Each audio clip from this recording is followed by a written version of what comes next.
వైఎస్ఆర్ కాంగ్రెస్ పార్టీకి సంబంధించినటువంటి నాయకుల్ని టార్గెట్ చేస్తున్నాం, అరెస్టులు ఇవన్నీ ఈ మధ్యనే తగ్గినాయి అనుకుంటే మళ్ళీ తాజాగా ఏదైతే పిఎస్ఆర్ ఆంజనేయులు అంటే వైఎస్ఆర్ కాంగ్రెస్ పార్టీ నాయకుడేం కాదు, కానీ సపోర్టర్ అన్నటువంటి పాయింట్తో ఆయన ఏకంగా డీజీపీ స్థాయి ర్యాంక్ అధికారి అరెస్టు, రెండో వైపున ఏదైతే జగనే అరెస్ట్ కాబోతున్నాడు అన్నటువంటి ప్రచారం ఏదైతే ఉందో వాటి దెబ్బకి వణుకుతున్నటువంటి వైఎస్ఆర్ కాంగ్రెస్ పార్టీ శ్రేణులకి ఏ వణుకు అక్కర్లేదు, ఇవన్నీ భయపడాల్సిన పని లేదు, ఈ కుట్రలు ఎప్పటి నుంచినో జరిగినవే మనకి తెలుసు అంటూ పక్కన జగన్మోహన్ రెడ్డి మాట్లాడడం ఒక ఎత్తు అయితే, అందరు నాయకుల్ని కూడా ముందు కార్యకర్తలు కంగారు పడకుండా చూడండి అని చెప్పిన నేపథ్యంలో కాసు మహేష్ లాంటి వాళ్ళు స్పందిస్తున్నారు. ఇట్లాంటిది గతంలో జరిగిన ఈ ప్రస్తావిస్తూ వస్తున్నారు. ఏంటో ఒకసారి విందాం. ఈ రాష్ట్రంలో జరుగుతున్న రాజకీయ పరిణామాల గురించి ఒకసారి వైఎస్ఆర్సీపీ నాయకులు కార్యకర్తల దృష్టికి తీసుకురావడానికి ఈ వీడియో. 9 నెలలైంది తెలుగుదేశం ప్రభుత్వం వచ్చి. 9 నెలల నుంచి వాళ్ళు చెప్తూనే ఉన్నారు జగన్మోహన్ రెడ్డి గారి మీద, ఆయన దగ్గర పనిచేసిన వారి మీద, లేదు వైఎస్ఆర్సీపీ నాయకుల మీద అక్రమ కేసులు పెడతాం. నిన్న చూసాం, ఎవరైతే ఐటీ అడ్వైజర్గా పనిచేసిన కసిరెడ్డి రాజశేఖర రెడ్డిని అరెస్ట్ చేశారు, ఐపీఎస్ ఆంజనేయులు గారిని అరెస్ట్ చేశారు. ఇలా అనేక మందిని గడిచిన 3-4 నెలల్లో అక్రమంగా అరెస్ట్ చేయడం జరిగింది ఈ తెలుగుదేశం ప్రభుత్వం. ఈరోజు 1-2 మంది వైఎస్ఆర్సీపీ నాయకులు నాకు ఫోన్ చేసి ఆందోళన చెందారు.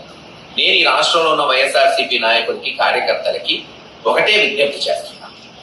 మీ యొక్క జ్ఞాపక శక్తి, మెమరీ ఒక 10-15 సంవత్సరాలు వెనక్కి తీసుకెళ్ళండి. 2010 ఒకసారి మళ్ళీ గుర్తు తెచ్చుకోండి ఏం జరుగుతుందో.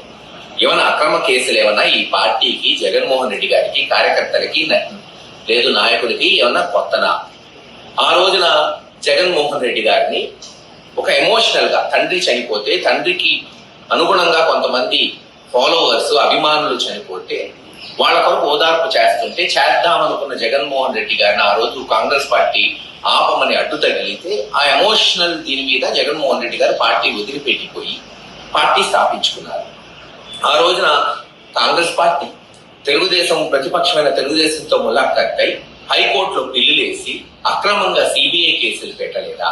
పతాక శీర్షికలు ఇప్పటికన్నా అప్పుడు 10 రెట్లు పతాక శీర్షికలు తెలుగుదేశం అనుబంధ పత్రికల్లో కనీసం ఒక 2-3 సంవత్సరాలు పుంకాలు రాయలేదా?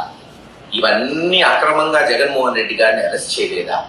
ఇవన్నీ జరిగినాయి. ఆ రోజున ఏం జరిగింది? ఆ రోజున బై ఎలక్షన్ వస్తే జగన్మోహన్ రెడ్డి గారు స్వీప్ చేశారు. ఆ తదనంతరం 2014 కూడా ఎలక్షన్ దాదాపు గెలిచేశారు. కానీ 2 వాగ్దానాలు ఆయన ఇవ్వకపోవడం వల్ల, 1-2 ఉదాహరణకి రుణమాఫీ తీసుకుందాం. ఆ రోజు జగన్మోహన్ రెడ్డి గారు రుణమాఫీ అని ఉంటే ముఖ్యమంత్రి అయ్యేవాడు. కానీ అబద్ధం చెప్పి రేపు ప్రభుత్వంలో వచ్చినాక చేయకపోవడం కన్నా ప్రతిపక్షంలో కూర్చోవటం విన్నా అనుకున్నాడు. చంద్రబాబు నాయుడు గారు అబద్ధం ఆడాడు. అతి స్వల్ప మెజారిటీతో వైఎస్ఆర్సీపీ ఓడిపోవటం జరిగింది. కొన్ని రుణమాఫీ అలా చేశాడా చంద్రబాబు నాయుడు గారు? ఆ రోజున చేయలేకపోయాడు. చంద్రబాబు నాయుడు గారు ఏమన్నాడు? ఇంతకన్నా ఎక్కువ సంక్షేమం ఇస్తామని మొన్న 2024లో అధికారంలోకి వచ్చాడు. ఏమన్నా చేశాడా?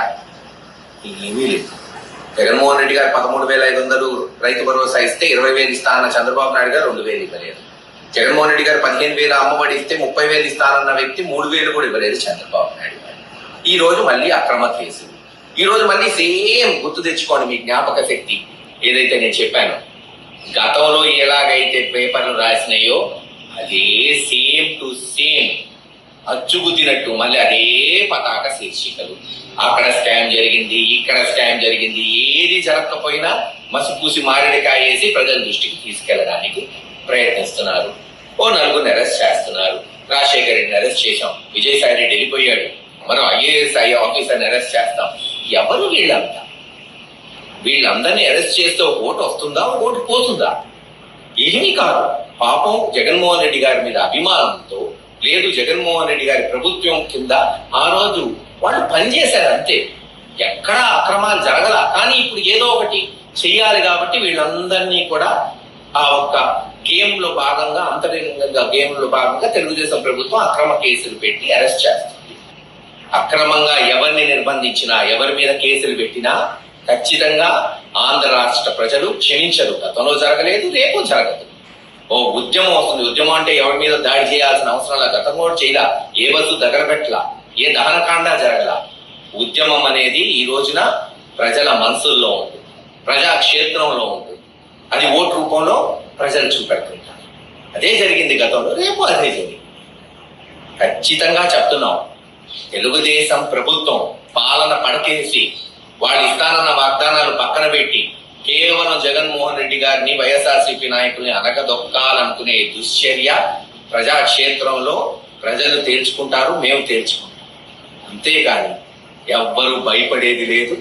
ఖచ్చితంగా వైఎస్ఆర్సీపీ నాయకులు, కార్యకర్తలకి చెప్తున్నాం, ఈ విష ప్రచారం, ఈ అక్రమ కేసులు, ఈ అక్రమ అరెస్టులు గతంలో కూడా మనం అందరం చూసాం.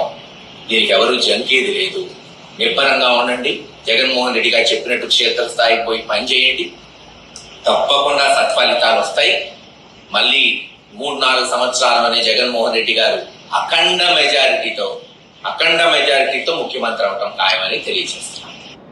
అది భయపడుతున్నటువంటి వాళ్ళు ఫోన్ చేస్తున్నారు అంటూ భయపడద్దని వాళ్ళకి చెప్తున్నటువంటి హితబోధ.